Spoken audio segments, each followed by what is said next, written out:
Dragon ফল বিক্ৰী কৰি বছৰি 10 পৰা 15 লাখ টকা উপাৰ্জন। 7 বিঘা মাটিত ড্ৰেগন ফলৰ খেতি অসমৰ খেতিয়কৰ। অসমত উৎপাদিত ড্ৰেগন ফলেৰে বহিৰাজ্যৰ বজাৰ দখল। ওদালগুৰি জিলাৰ খুচৰাবাৰী জিয়চা দৈমাৰী নামৰ আদৰ্শ খেতিয়কজনে 2020 চনৰ পৰা বাণিজ্যিক ভিত্তিত ড্ৰেগন ফলৰ খেতি কৰি আহিছে। 7 বিঘা মাটিত ড্ৰেগন ফলৰ খেতি কৰিছে দৈমাৰীয়ে।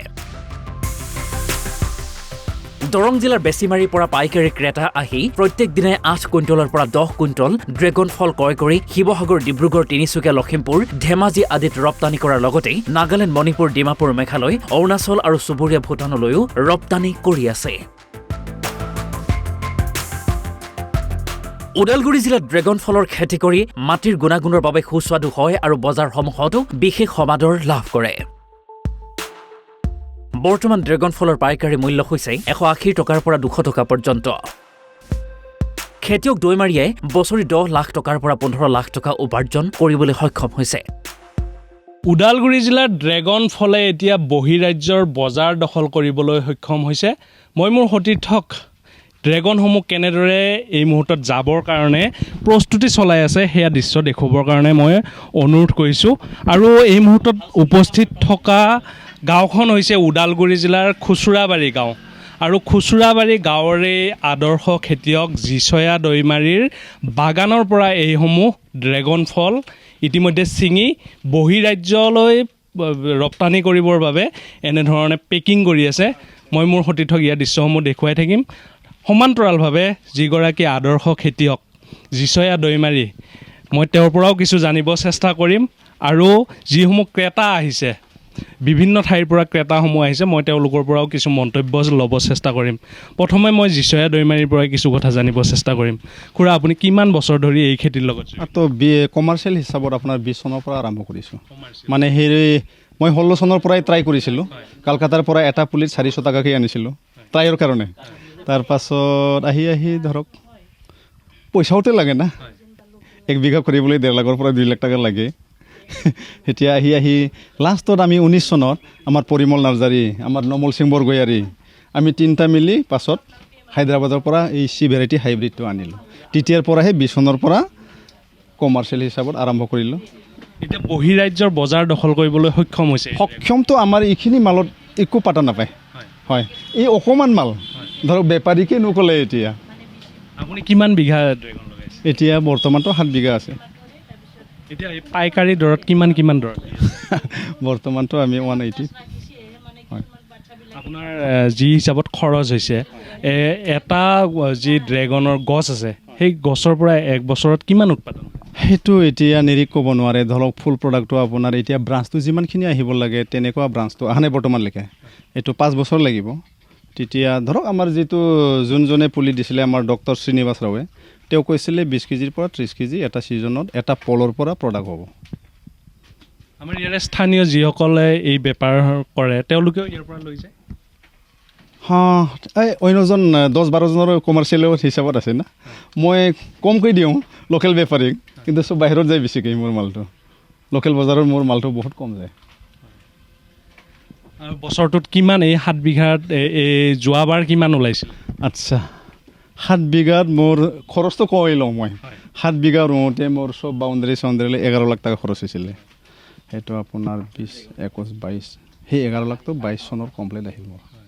প্ৰথম লাভ হিচাপে যোৱা বছৰ মই 6 লাখ টকা খাব পালোঁ লাভ হিচাপে। আৰু এইবাৰ কিমান টকা আহিব একো নাজানো।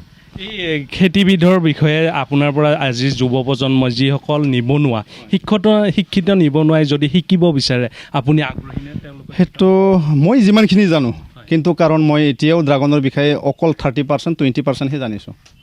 বহুত বাকী আছে জানিবলৈ। ইয়াৰ কাৰণে মই কেমেৰাত কথা ক'বলৈ লাজ পাওঁ। যিমানখিনি মই জানো শিকাম, কিন্তু মোৰ এতিয়াহে 30%, 70% বাকী আছে শিকিবলৈ। আপুনি অকল ড্ৰেগন খেতিয়ে নকৰে, আমি জনাত আপুনি ৰবৰে আছে। ৰবৰৰ বাদে বেলেগ নাই। ৰবৰ আৰু সেই আপোনাৰ ড্ৰাগনে। হয়, হয়, এইগৰাকীয়ে হৈছে জিচয়া দৈমাৰী, এগৰাকী আদৰ্শ খেতিয়ক বুলি ক'ব লাগিব, কিয়নো আজিৰ পৰা 4 বছৰ পূৰ্বে তেওঁলোকে হায়দৰাবাদৰ পৰা এইসমূহ ড্ৰেগনৰ পুলি তেওঁলোকে সংগ্ৰহ কৰি ইয়াতে ৰোপণ কৰিছিলে। আজি আৰু সেই 4 বছৰৰ পিছত এনেধৰণে ফল পাবলৈ সক্ষম হৈছে আৰু অসমৰ বিভিন্ন প্ৰান্তৰ বজাৰলৈ এনেধৰণে ৰপ্তানি কৰি আছে। এগৰাকী ক্ৰেতা আছে, মই তেওঁৰ পৰাই কিছু জানিব চেষ্টা কৰিম। খুৰা, আপুনি ক'ৰ পৰা আহিছে? মই বেছিমাৰীৰ পৰা আহিছোঁ। আপুনি প্ৰত্যেক বছৰে ইয়াৰ পৰা নিয়ে? হয়, যেতিয়াৰ পৰা মানে প্ৰথমৰ পৰা লৈ আছোঁ আৰু যেতিয়াৰ পৰা মালটো আহিছে, মালটো গছত লাগিছে তেতিয়াৰ পৰা আমি লৈ আছোঁ। কোন কোন ঠাইত আপুনি পঠাব?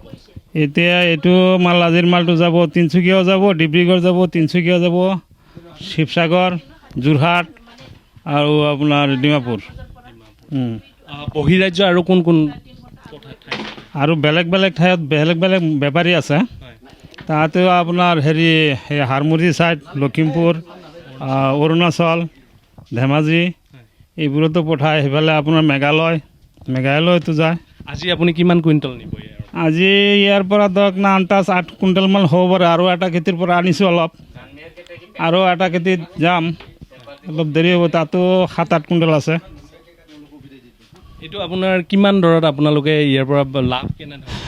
লাভটো ধৰক না মালৰ চাইজ লৈ পেলাই কথা আছে। মালটো ক'ৰবাত 160 টকাও লৈছোঁ, মাল চাইজ সৰু থাকে, ক'ৰবাত 150 টকা লৈছোঁ, ক'ৰবাত 70 টকা, 80 টকা তেনেকৈ লওঁ, 90 টকাও লওঁ। এই মালটো আকৌ 10 টকামান খৰচাও হয়, আৰু 10 টকা 15 টকা লাভ হ'লেও আমি দি দিওঁ তাহাঁতক। তাহাঁতে আকৌ কিমান বিকে নিবিকে সেইটো আমি নাজানো। আপুনি কেনেধৰণে পঠায়? এইবোৰ চব ছুপাৰত পঠাওঁ, নাইট ছুপাৰত পঠাওঁ। হয়, এইসমূহ ক্ৰেতাই অসমৰ বিভিন্ন প্ৰান্তলৈ ৰপ্তানি কৰে এইসমূহ ড্ৰেগন ফল, আৰু ওদালগুৰি জিলাৰ ড্ৰেগন ফলে বহিৰাজ্য আৰু বহিৰ্জিলালৈও এনেধৰণে ৰপ্তানি হৈ আছে। আৰু এগৰাকী আদৰ্শ কৃষক জিচয়া দৈমাৰীয়ে 2020 চনতে এনেধৰণে আৰম্ভ কৰিছিল। সুদূৰ হায়দৰাবাদৰ পৰা ইয়াৰ যিসমূহ পুলি, ড্ৰেগন ফলৰ পুলি আনি তেওঁ ৰোপণ কৰিছিল, আৰু 2024 চনত আজি এনেধৰণে ৰপ্তানি কৰিবলৈ সক্ষম হৈছে অসমৰ বিভিন্ন প্ৰান্তৰ লগতে বহিৰাজ্যলৈকে। আৰু এগৰাকী আদৰ্শ খেতিয়ক জিচয়া দৈমাৰীৰ ওচৰত যদি কোনো শিক্ষিত নিবনুৱাই যদি শিকিব বিচাৰে, তেওঁ শিকাবলৈও আগ্ৰহ প্ৰকাশ কৰিছে এই প্ৰতিবেদনৰ জৰিয়তে। ওদালগুৰিৰ পৰা নিপু কাকতি, অসম লাইভ 24।